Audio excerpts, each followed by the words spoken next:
Bismillahirrahmanirrahim. Assalamu alaikum. September 2023, question number 5. Khan corporation is the business और इन्होंने आपको तीन प्रोडक्ट्स का इंफॉर्मेशन दिया है ए बी और सी। और इस इंफॉर्मेशन को बताने के बाद इन्होंने आपसे जो सवाल की रिक्वायरमेंट है वो ये है कि आप ये बताओ कि break even product wise break even sales कितनी है। ना ब्रेक इवन सेल्स जो हैं वो फाइंड आउट करने के लिए जो डाटा आपको दिया हुआ है उस डाटा को हमने क्या करना है। उसके लिए आपको जो फार्मूलाज की जो एक लिस्ट हमने पढ़ी थी जब हम थ्योरी पढ़ रहे थे इस चैप्टर की, तो हमने ये पढ़ा था कि अगर हमने break even sales find out करनी हो तो इसके लिए हमें दो चीज़ें चाहिए। एक हमें चाहिए है फिक्स कॉस्ट, अगर हम ये फाइंड आउट कर लें, और दूसरा कंट्रीब्यूशन मार्जिन या कंट्रीब्यूशन सेल्स रेशो। और कंट्रीब्यूशन सेल्स रेशो हम कैसे फाइंड आउट करते हैं? कंट्रीब्यूशन सेल्स रेशो हम फाइंड आउट करते हैं सी एस रेशो जिसको कहते हैं, कि हम कंट्रीब्यूशन को डिवाइड करेंगे सेल्स से और उसका एक परसेंटेज बना लेंगे। तो इसका मतलब ये हुआ कि मुझे अगर सवाल में से कंट्रीब्यूशन का इन्फॉर्मेशन मिल जाए और सेल्स का इन्फॉर्मेशन मिल जाए तो मैं C S ratio find out कर सकता हूँ। और अगर ये रेशो फाइंड आउट हो जाए तो फिर मुझे फिक्स कॉस्ट चाहिए होगी। इसका मतलब सबसे पहले I will work for the amount of contribution, अगर मुझे वो मिल जाए या मैं कैलकुलेट कर लूँ। नंबर सेकंड सेल्स का amount, and number third fix cost. अगर ये तीन चीज़ें हमारे पास हों तो we can work out break even sales. ठीक है जी। सो अब सवाल का डाटा देखते हैं हम इसमें से क्या क्या एक्सट्रैक्ट कर सकते हैं। तो क्वेश्चन हमें प्रोवाइड कर रहा है जी इंफॉर्मेशन अबाउट सेल्स, तो ये तो क्लियरली बताई हुई है कि हमारे पास ये सेल्स हैं। तो एक इन्फॉर्मेशन तो पूरी हो गई कि ये सेल्स का डाटा तो हमारे पास है। ठीक है। अब दूसरी चीज़ जो हमने फाइंड आउट करनी है वो है कंट्रीब्यूशन। कंट्रीब्यूशन के लिए मुझे वेरिएबल कॉस्ट चाहिए क्योंकि सेल्स में से माइनस करूंगा वेरिएबल कॉस्ट। तो वेरिएबल कॉस्ट में क्या क्या है मेरे पास? Direct material straight way given है, उसके बाद लेबर, डायरेक्ट लेबर भी गिवन है। सेलिंग डिस्ट्रीब्यूशन एक्सपेंसेस के बारे में इन्होंने बताया हुआ है कि इसमें क्या क्या शामिल है। सो सेलिंग डिस्ट्रीब्यूशन एक्सपेंसेस का आगे एक ब्रेकअप दिया हुआ है पॉइंट नंबर सेकंड में, जिससे हमें ये पता चलेगा कि कमीशन ऑन सेल्स कितना है, डिस्ट्रीब्यूशन एक्सपेंसेस जो कि सेल्स का कुछ परसेंटेज है, और all other expenses are fixed.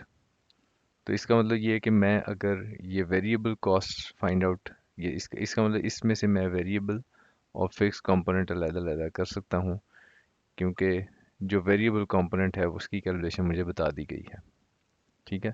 तो अगर मैं ये वाली परसेंटेजेस इस्तेमाल कर लेता हूँ तो वेरिएबल कॉस्ट फाइंड आउट हो जाएंगी। ठीक है जी।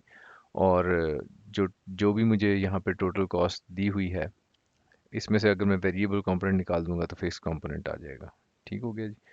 एडमिनिस्ट्रेशन एक्सपेंसेस से मुतालिक क्या बात दी हुई है जी? ये तमाम के तमाम फिक्स्ड हैं, इसमें वेरिएबल कुछ नहीं है।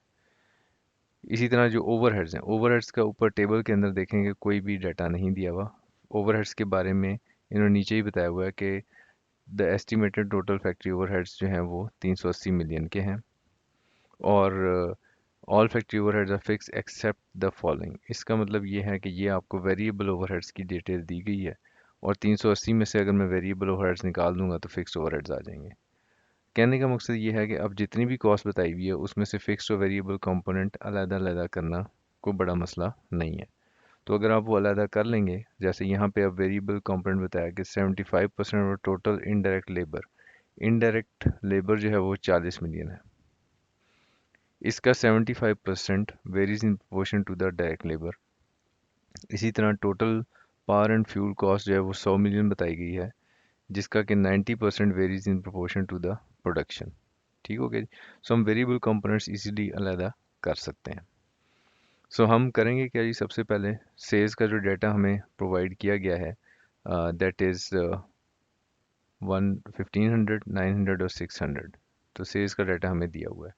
इसी तरह जो मटेरियल का डाटा है 660, 120 डायरेक्ट लेबर, 360, 100। सो ये वेरिएबल कंपोनेंट्स हमें यहाँ पे दिए हुए हैं इन्होंने स्ट्रेट वे। सो ये जो मैंने रेड से भी टेक आउट किए हैं ये तो स्ट्रेट वे सवाल में एज इट इज़ गिवन है। इनडायरेक्ट लेबर इन्होंने बता दी कि 40 मिलियन का 75%।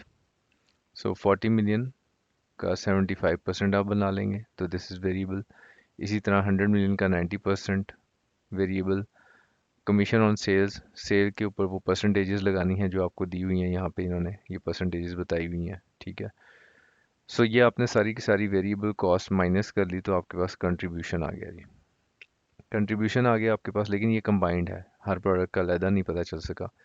सो जब कंट्रीब्यूशन पता चल गया, तो आप अब ये वाला फार्मूला इस्तेमाल कर लें। कौन सा? कंट्रीब्यूशन को डिवाइड कर लो सेल्स की फिगर से और एक परसेंटेज निकाल लो, ठीक है जी। सो ये परसेंटेज आपने बनाई, तो आपने कंट्रीब्यूशन का फिगर इसको डिवाइड किया, ये कंट्रीब्यूशन का फिगर यहाँ से आ रहा है, और सेल्स का फिगर आपको गिवन है सवाल में, ये दिया हुआ है। तो इससे आपके पास ये परसेंटेज आ गई। जब ये परसेंटेज आ गई, तो आपका पहला माइलस्टोन अचीव हो गया कि आपने ये परसेंटेज बना ली है। So we have actually work this out, contribution C S ratio.